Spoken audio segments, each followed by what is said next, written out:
You're on a beach, not a worry in the world. The sun bronzing your skin, sand trickling between your toes, the sound of waves. Wait, what? Where did all the water go? Did you see it going out? Better act quickly. In a matter of minutes, you may be underwater. Here's how to survive a tsunami, according to science. Tsunamis are triggered by intense underwater activity, usually an earthquake or an underwater volcanic eruption.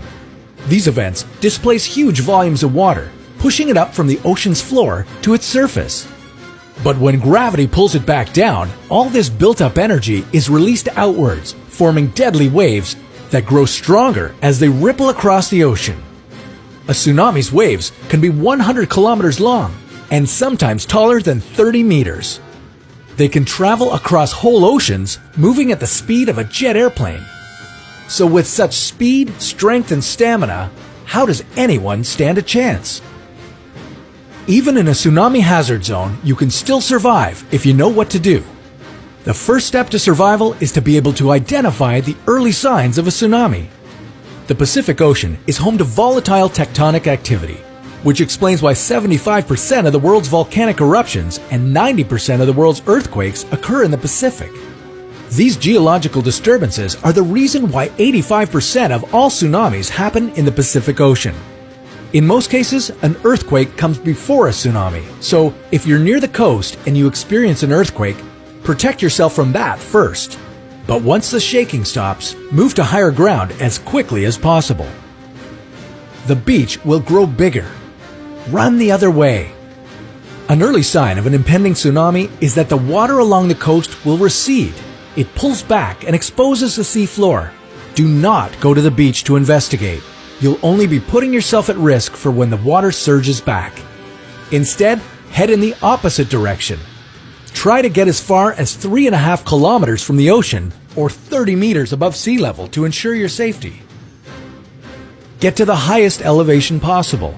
Tsunamis travel quickly, and you may not have enough time to clear the hazard zone. In this case, look for a tall building with a sturdy concrete foundation. If you see one nearby, run inside and get to the roof as quickly as possible. If you can't make it to a building in time, your best bet is to grab onto something and hold on. Though that might not sound very practical, hold the eye roll for a moment. In the 2004 Indian Ocean tsunami, an Indonesian woman was finally rescued after holding onto a palm tree for 5 days straight. While it isn't ideal, if you can't get to higher ground in time, you need to find something to hold on to. As the tsunami moves inland, it will sweep tons of debris along with it.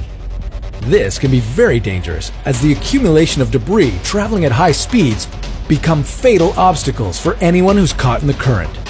However, many tsunami victims have been saved by climbing on to detached roofs or holding on tightly to floating cars or other large objects. Of course, if you've made it this far, your troubles aren't over yet. A tsunami isn't one wave, but a series of waves known as a tsunami wave train. Waves may be anywhere from 5 minutes apart to an hour apart.